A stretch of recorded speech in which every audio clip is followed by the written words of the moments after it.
Salut à tous, ouais je suis enfin de retour pour la fameuse vidéo annuelle. Ouais vous savez que... ouais. Mais promis, cette fois je vais essayer d'être un peu plus régulier parce que... j'ai du temps en ce moment, et qui dit temps libre dit beaucoup de questions, et j'ai eu beaucoup de temps pour justement avoir ces petites réflexions existentielles. Vous voyez le genre, c'est quoi la vie, pourquoi on est là, est-ce que je devrais manger ça? Mais il y a une question en particulier qui m'a vraiment pris la tête ces derniers temps. Est-ce que je suis responsable de mes goûts? Je m'explique.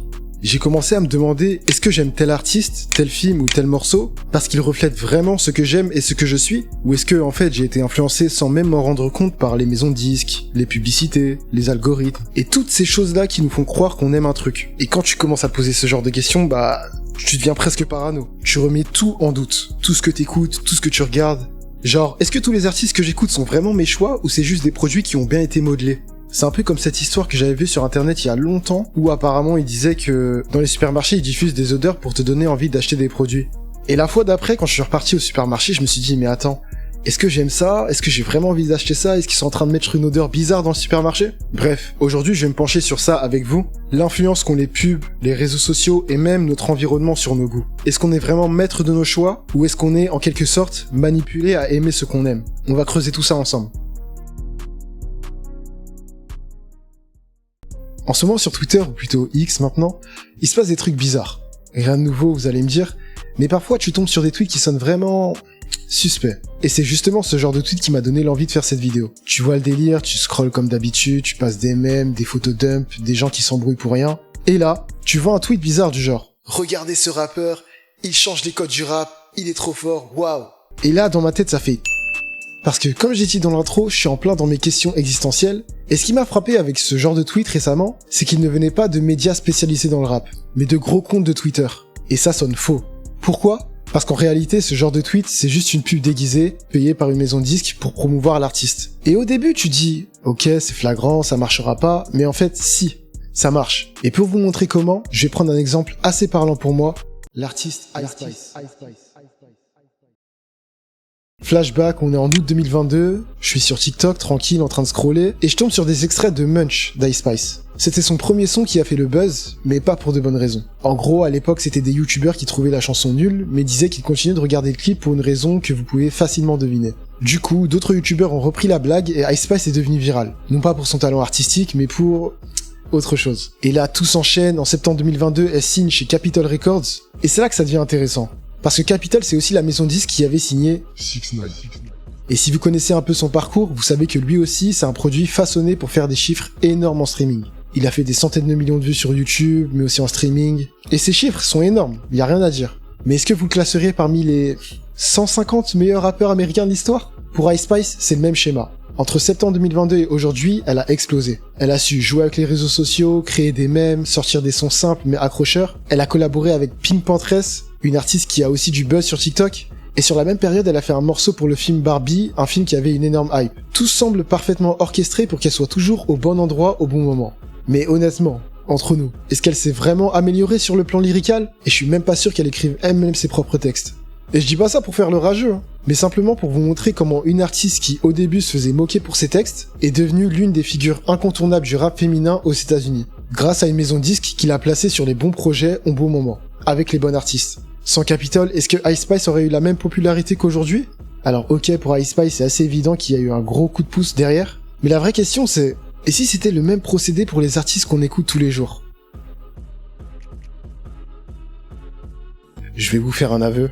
En préparant cette vidéo, je me suis rendu compte que moi aussi j'avais déjà été piégé par la hype autour d'un artiste. Et comment je m'en suis rendu compte? En me posant une question simple, quel est l'artiste que j'écoutais beaucoup avant mais que je n'écoute plus du tout aujourd'hui? Et forcément, je parle pas des artistes que t'écoutes quand t'as 8 ans et que t'oublies après. Je parle d'un artiste que j'écoutais récemment, et puis du jour au lendemain, plus rien.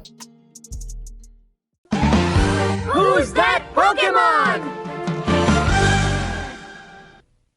Entre 2019 et 2021, voire même 2022, j'écoutais beaucoup Laylo. Mais depuis, plus rien. Et aujourd'hui, je vous avoue que j'aurais même du mal à lancer un de ses sons. Pourtant, ses albums n'ont pas mal vieilli, et je pense même qu'ils soient pas mauvais en termes de qualité aujourd'hui. Alors pourquoi j'ai arrêté? Je me suis rendu compte que finalement, je n'aimais pas vraiment sa musique, mais que j'avais juste été emporté par la hype qui entourait Laylo à l'époque. Pour vous remettre dans le contexte, dès 2018, Laylo commence à bénéficier d'une grosse hype, Son nom revenait partout dans les médias, sur les réseaux, avec cette expression que j'ai jamais vraiment compris, le rap digital. Si quelqu'un peut m'expliquer en commentaire, ça serait bien parce que perso, j'ai jamais vraiment capté ce que ça voulait dire. Peut-être que les médias voulaient juste mettre un terme sur un son qui paraissait différent.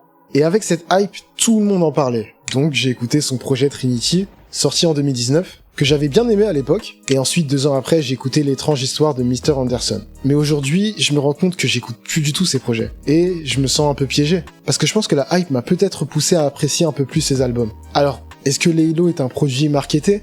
Je connais pas toute son histoire, mais je pense qu'il s'est beaucoup construit seul, ou du moins avec son équipe, et j'apprécie vraiment le fait qu'il ait essayé d'amener quelque chose de différent dans le rap. Mais il faut aussi admettre qu'il a bénéficié d'une grosse hype, qui a contribué à sa popularité, et ça ne veut pas dire que sa musique est mauvaise, mais peut-être qu'elle n'est pas aussi exceptionnelle que ce que la hype voulait nous faire croire. Donc voilà, j'arrive devant vous, je vous avoue, moi aussi, c'est ma petite confession, je me suis déjà fait avoir par la hype, et même si j'ai beaucoup écouté Laylo pendant une période, il ne fait plus partie des artistes que j'écoute aujourd'hui. Ce qui me fait poser une autre question, qu'en est-il des artistes que j'écoute régulièrement ? Est-ce que eux aussi sont des produits de la hype ? Si vous suivez ma chaîne, si vous avez regardé un peu mes vidéos, vous savez déjà de qui je vais parler. Il y a déjà 2 vidéos qui lui sont consacrées. Et ben pour le coup, je pense pas avoir été piégé par les maisons de disques à son sujet. Malgré toutes les polémiques et toute la cancel culture qu'il y a eu, dont on va probablement parler sur cette chaîne, j'ai toujours continué à écouter Kanye. Et je pense que même s'il y avait aucune pub sur son prochain album, je réussirais quand même à l'écouter, tout simplement parce que j'aime ce qu'il fait. C'est pas juste sa musique qui m'intéresse. Je regarde aussi ses interviews, j'essaie de comprendre son processus créatif, je suis son actualité, bien évidemment musicale, parce que le reste, t'as même pas besoin d'aller chercher les polémiques qu'elle te tombent dessus. Mais en soi, c'est pas les polémiques qui me poussent à écouter ses albums, c'est vraiment l'artiste en lui-même.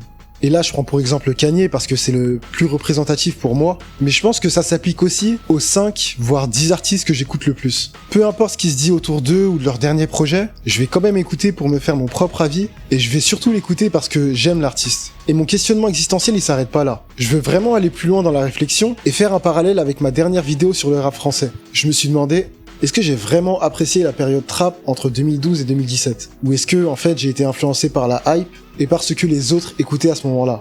C'était ma période adolescence, une période où ce que tu écoutes est beaucoup influencé par ton entourage. Et donc quand j'ai listé les artistes que j'ai beaucoup écoutés à cette époque, je me suis demandé si j'avais été piégé ou si j'avais réellement apprécié cette musique. Bah je me rends compte une nouvelle fois que j'ai pas été piégé, j'ai vraiment apprécié cette période. Alors pour conclure, on va enfin répondre à cette question.